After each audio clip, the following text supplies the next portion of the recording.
In 1959, a group of young students from the Ural Polytechnic Institute, Russia, set out on a winter hiking expedition to test their skills and endurance. The team included 9 members, all highly experienced in mountaineering and survival in harsh conditions.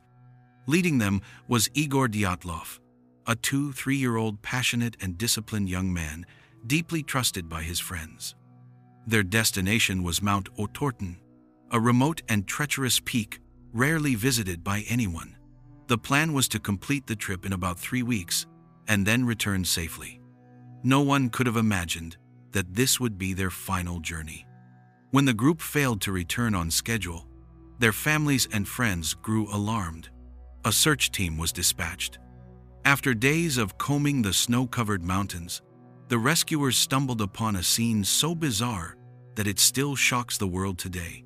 The hiker's tent was discovered on the mountainside, but it was in tatters. It had been slashed open from the inside. It appeared the group had cut their way out in a panic, fleeing not from an attacker, but from something inside the tent itself. Inside, their belongings remained untouched.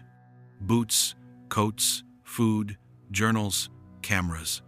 Everything suggested they had fled into the freezing night in a state of sheer terror, without proper clothing or gear, in temperatures well below zero. From the shredded tent, rescuers followed footprints in the snow. Strangely, some prints were barefoot, others in socks, and a few showed shoes hastily put on. The tracks stretched for a while, then disappeared into the deep snow. Several hundred meters away, under a large cedar tree, they found the first 2 bodies. The men wore only light clothing, no shoes, their skin frostbitten and bluish. Branches above them were broken, as if one of them had desperately climbed the tree, perhaps to escape, or to look out into the night. A few days later, 3 more bodies were found on the path between the cedar tree and the tent. Their positions suggested they had been trying to return to shelter, but collapsed along the way. In total, 5 hikers were discovered, frozen to death. But the real horror lay with the last 4, found 2 months later when the snow began to melt. Their remains told a far darker story. One had a fractured skull, the force of the blow equivalent to a car crash. 2 others had shattered ribs and massive internal injuries, yet with no external wounds, as though their bodies had been crushed by an immense, unseen pressure. One young woman was missing her tongue and eyes, a gruesome detail that fueled endless speculation. Autopsies found no traces of poison, no signs of struggle with outsiders, and no animal attack. Some of the clothing contained small amounts of radiation, but not enough to explain the deaths. What remained was a haunting puzzle. Why would experienced hikers flee their tent in the dead of night, underdressed, without survival gear? What could terrify them so much that they ripped their way out and ran headlong into the snow? Many theories emerged. Some speculated they were attacked by the Mansi people, an indigenous tribe in the area, but there was no evidence. Others believed they had stumbled into a secret weapons test, missiles, mines, or experimental technology, causing fatal injuries. Natural explanations were also proposed: an avalanche, sudden shifts in air pressure, or infrasound-induced panic. Yet none fully explained the bizarre inhuman injuries. Of course, supernatural theories abounded: aliens, cryptids, or cosmic phenomena. Some locals claimed to have seen strange glowing orbs in the sky the same night the hikers died. But such accounts remained unverified rumors. What deepened the mystery was the Soviet Union's final report, which concluded vaguely the cause of death was an unknown, compelling force beyond human resistance. A chilling, ambiguous statement with no culprit, no explanation. More than 60 years later, the Dyatlov Pass incident continues to haunt the world. Each year, thousands of researchers, adventurers, and mystery seekers journey to the desolate mountain, hoping to find new answers. But all that remains are white graves in the snow, and the memory of 9 young lives lost on that fateful night. What were they running from? Who or what drove them to such terror? The question still lingers, like a ghost over the Dyatlov Pass, to this very day.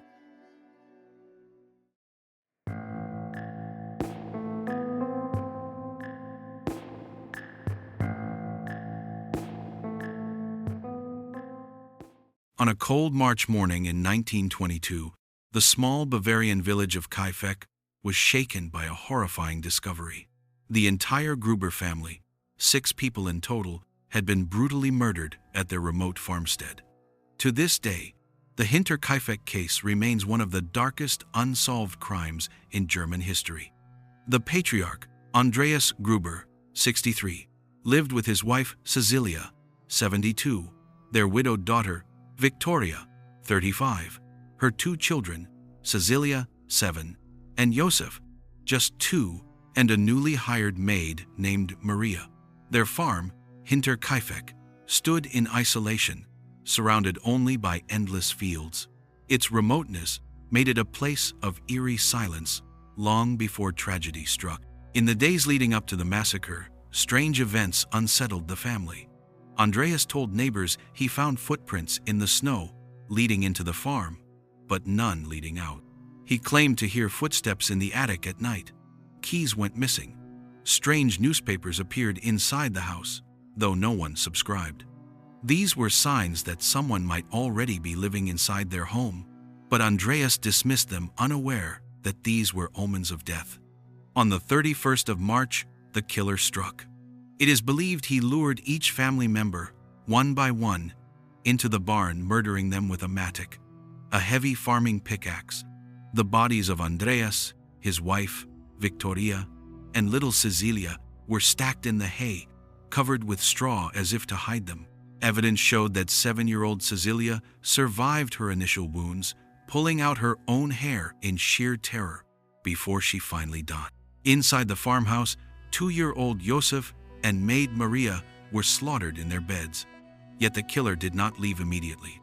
Neighbors later recalled seeing smoke rise from the chimney, livestock fed and milked, bread freshly baked in the kitchen.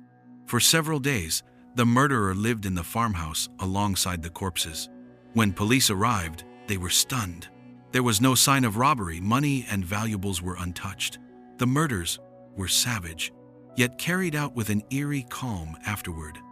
The only weapon, the bloodied mattock, was discovered much later. Suspicion soon turned toward the victims themselves. Victoria, widowed during World War I, had a scandalous private life. Records suggested she had been forced into an incestuous relationship with her father, Andreas. Rumors spread that her young son Josef was not only her child, but also Andreas's. Others suspected Josef's true father was Lorenz Schlittenbauer, a local farmer who had once courted Victoria. Disturbingly, Lorenz was among the first to discover the bodies, and his strange behavior at the scene made him a prime suspect. But despite motives and suspicions, no evidence tied him to the killings. Other theories emerged. Some believed a vagrant had hidden in the farm, waiting to strike. But why kill so brutally, only to leave valuables untouched? Others suggested Andreas himself killed his family before taking his own life. But the crime scene proved otherwise. The mystery only deepened. Whoever the killer was, he stayed calmly in the house for days, caring for animals while corpses lay only meters away. This chilling detail spread terror through the entire region. For decades, investigators tried to solve Hinterkaifeck. Even into the 21st century, criminologists revisited the files, naming suspects, but no one was ever convicted. The killer vanished without a trace. All that remains is the image of a cold, silent farm, 6 lives extinguished, and a murderer who was never caught. A killer who had the patience to linger among the dead, the cruelty to murder children, and the cunning to disappear forever. More than a century later, one question still haunts Germany. Who turned Hinterkaifeck into a house of death?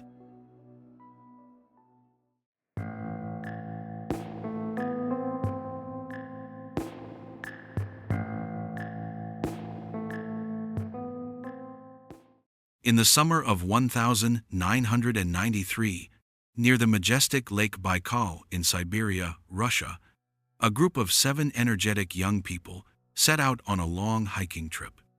They were led by Lyudmila Korovina, 41, an experienced guide known for being strict but deeply devoted to her students. The other 6 members were between 15 and 24 years old, mostly high school and university students whom Lyudmila treated like her own children.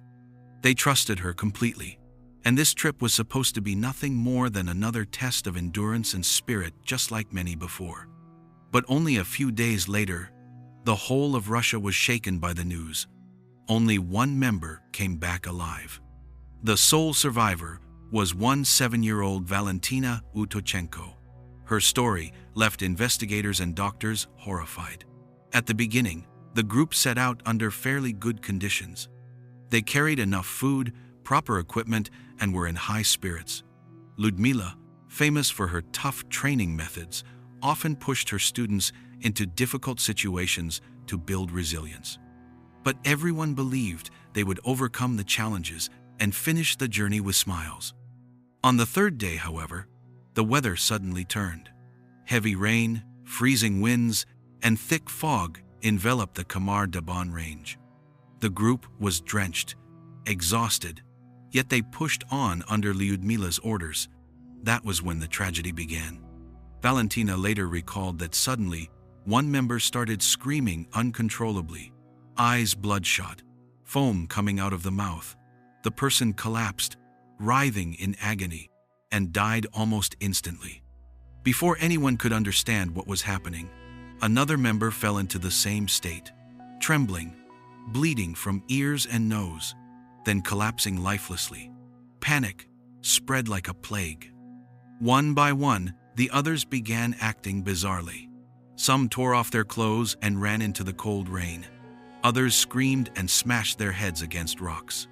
Lyudmila tried desperately to calm them, but she too suddenly fell, blood gushing from her mouth, dying in excruciating pain in front of her students. Terrified, Valentina watched as her 6 companions and her mentor all collapsed within just a few hours. No attacker, no weapons, no clear cause, just sudden, chaotic death. When it was over, she was the only one left alive. For days afterward, Valentina wandered the mountains, half mad from hunger, thirst, and trauma. By sheer luck, she encountered another group of hikers who rescued her and brought her down. Back in civilization, she fell into a state of severe psychological shock, barely able to speak for weeks. Only after recovering did she recount what had happened, and her story quickly became the center of one of Russia's most mysterious cases. The police investigated, but found no clear cause. No poison was detected in the blood or food, no signs of radiation, no weapon fragments, no chemical agents. The recovered bodies showed bizarre conditions. Some had signs of internal bleeding, faces twisted by convulsions, clothes torn apart.